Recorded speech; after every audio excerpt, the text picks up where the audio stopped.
Hello dear students, good morning. Welcome back to your English class. Students, today we are going to start a new chapter, chapter number 12, the Chipko movement from English reader book. Students, the Chipko movement was started in 1973 and it was a non-violent agitation which aimed at the protection and conservation of trees, and perhaps it is best remembered as the collective mobilization of women to protect the trees and forests, and which also has brought a change in the attitude regarding their own status in the society. So how this movement, the Chipko movement, started and what was the story behind this movement, we're gonna read about them all in the given chapter, the Chipko movement. So let's get into the reading and know about that story. Do you want to save your trees? You can. Just hug them. So first line start as like, do you want to save your trees? क्या आप पेड़ों को बचाना चाहते हो? Yes, आप कर सकते हो. You can save the trees. You need to just hug them. आपको सिर्फ क्या करना है? उनको गले से लगाना है. Hugging means to embrace. That is just what the people involved in the Chipko movement did. Or just hugging the tree is the main thing, is the main activity that was done by the people who involved in the Chipko movement that time. तो Chipko movement में लोग क्या करते थे? वो पेड़ों को हक करते थे, उसे embrace करते थे, गले से लगा लेते थे. Chipko has been derived from Hindi word means embrace. Chipko word की मीनिंग क्या होती है? इसे हिंदी लैंग्वेज से लिया गया है जिसका मतलब होता है गले से लगाना. The supporters of the Chipko movement hugged trees to prevent them from being cut down. तो जो चिपको मूवमेंट को सपोर्ट करते थे और उस मूवमेंट में जिन्होंने भी पार्टिसिपेट किया था, हिस्सा लिया था, वो क्या करते थे? वो पेड़ों को कटने से बचाने के लिए उन पेड़ों के सामने आकर के खड़े हो जाते थे और उनको गले से लगा लेते थे ताकि वो पेड़ों को कटने से बचा सकें. इट वॉज स्टार्टेड बाय सुंदर लाल बहुगुणा इन दी 1970s. Underline these lines, it is important. तो ये चिपको मूवमेंट किसने स्टार्ट किया था? सुंदरलाल बहुगुणा ने 1970s के टाइम पे. The purpose of the movement was protect trees in the forest from being cut. Underline this two lines also. तो पर्पस मीन्स उद्देश्य, एम. तो इस मूवमेंट का जो पर्पस था, जो एम था, वो ये था कि ट्री, जितने भी ट्रीज हैं, पेड़ों को, जंगलों में जो ट्रीज पाए जाते हैं उनको कटने से बचाना. It was first started in the Chamoli district of Uttarakhand in the year 1973. Underline this lines. तो सबसे पहले ये कहाँ स्टार्ट किया गया था? चामोली गांव में, चामोली डिस्ट्रिक्ट में, उत्तराखंड में है वो, और 1973 में. It spread to other parts of the country. और फिर वहीं से ये मूवमेंट बढ़ता चला गया और हमारे देश के अलग अलग पार्ट्स में, अलग अलग हिस्सों में ये बढ़ता चला गया और लोग इसके सपोर्ट में आगे आते चले गए. One of the best thing about the Chipko movement was the way it involved women. तो सबसे बेस्ट थिंग जो है इस चिपको मूवमेंट की, वो ये है कि किस तरह से इसमें स्पेशली औरतों ने पार्टिसिपेट किया. औरतों ने सबसे ज़्यादा भागीदारी अपनी इसमें दिखाई, शो की और बहुत ही बहादुरी से सामना किया. In Chamoli district in the year 1974 a group of women protected 2500 trees from being sold off by the government. तो चामोली डिस्ट्रिक्ट में 1974 में एक औरतों के एक ग्रुप ने करीब 2500 पेड़ों को वहाँ की गवर्नमेंट द्वारा बेचे जाने से बचाया था, प्रोटेक्ट किया था उसे. This movement gave women the power to change their world. तो इससे औरतों की एम्पावरमेंट के बारे में भी पता चला. सोसाइटी में लोगों ने विमेन की जो एक इमेज बनी हुई थी कि यूजुअली वुमेन को थोड़ा वीक समझा जाता है in comparison to male members of the society, but इस मूवमेंट ने औरतों की जो एक छवि थी, एक इमेज थी, उसको भी उभारा और लोगों के सामने ये एविडेंट कर दिया कि औरतें किसी से कम नहीं है. और इस मूवमेंट ने, जितनी भी वुमेन ने पार्टिसिपेट किया था, उनकी बहादुरी के बारे में सबको पता है कि उनके वजह से करीब 2500 पेड़ों को उस वक्त बेचे जाने से रोका गया, कटने से रोका गया.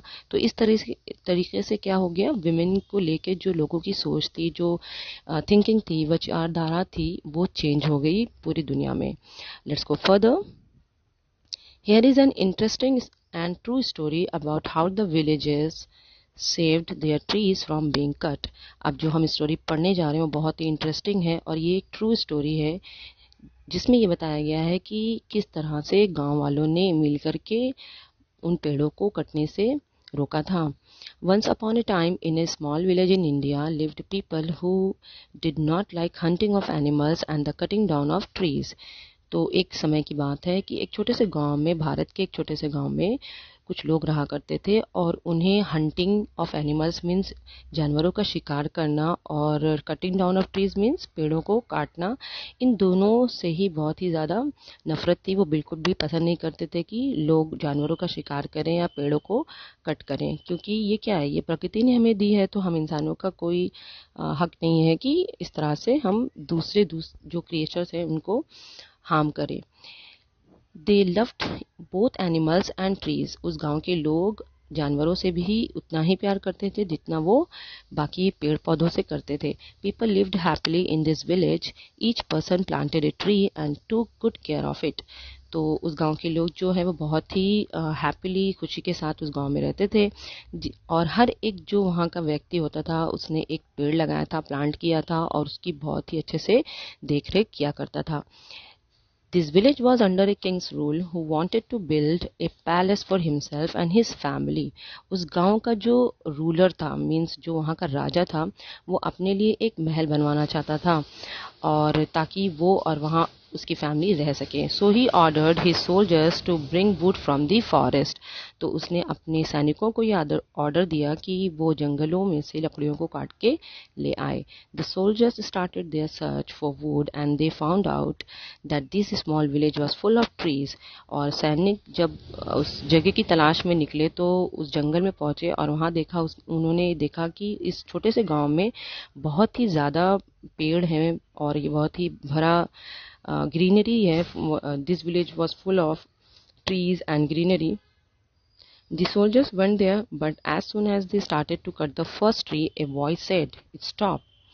तो सैनिक वहां जाते हैं और जैसे ही उनमें से कोई एक पेड़ को काटने के लिए आगे बढ़ता है, वहीं से एक आवाज आती है कि रुक जाओ, stop, please do not cut the tree. It was Amrita Bishnoi. Underline this name.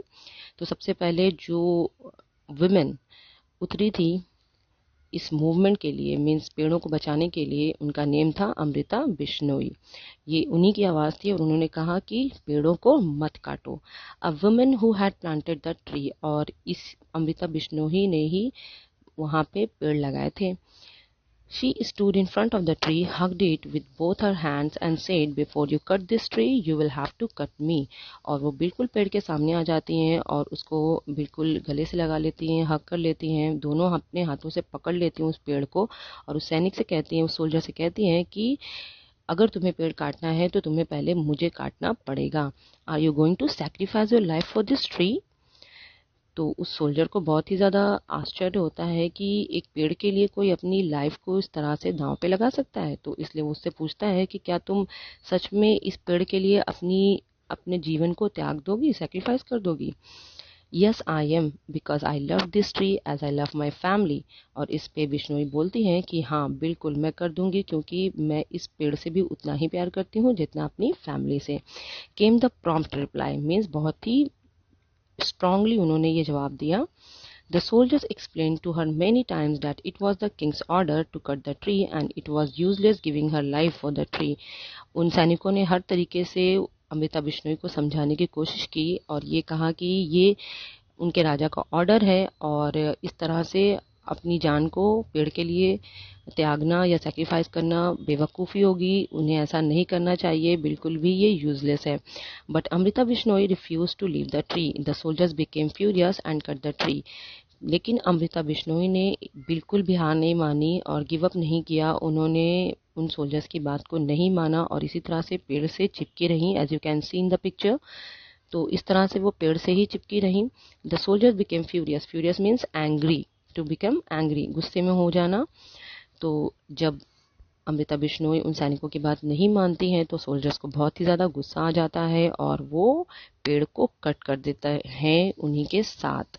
Amrita the true lover died with in A short time. और इस तरह से क्योंकि पेड़ के साथ ही उन्होंने अमृता बिश्नोई के ऊपर भी एक चला दिया था, उन्हें भी कट कर दिया था और बिल्कुल देखते ही देखते अमृता बिश्नोई की मृत्यु हो गई, वो मर गई।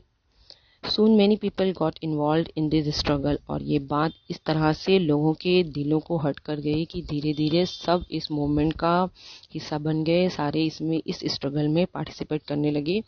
This went on for many days और इस तरह से ये स्ट्रगल, ये जो संघर्ष था वो बहुत दिनों तक जारी रहा। The brave main and women of the village died for their love for trees और इस तरह से उस गांव के सारे लोग एक एक करके हर एक पेड़ से चिपके रहे और कईयों को उसमें से अपनी जान भी गंवानी पड़ी। मेन सोल्जर्स पेड़ों के साथ साथ लोगों को भी काटते चले गए। When the king came to know about this struggle he was very sorry और जब उस राजा को इस बारे में पता चला कि लोग इस तरह से स्ट्रगल कर रहे हैं, संघर्ष कर रहे हैं पेड़ों को बचाने के लिए और उस वजह से कितने मासूम लोगों की जान गई है, तो उस राजा को बहुत ही ज़्यादा दुख होता है। And he started feeling sorry for that. He went to see the people of the village. He said that he was really sorry and promise to give them gold coins. वो वहाँ जाता है उस गांव के लोगों के पास और उनसे कहता है कि वो बहुत ही ज़्यादा क्षमा प्रार्थी है, बहुत ही ज़्यादा सॉरी है और उनसे वादा करता है कि वो उन सबको सोने की अशर्फियाँ देगा। But the people refused and said, your highness, if you want to give us something then please ban the cutting of trees and hunting of animals.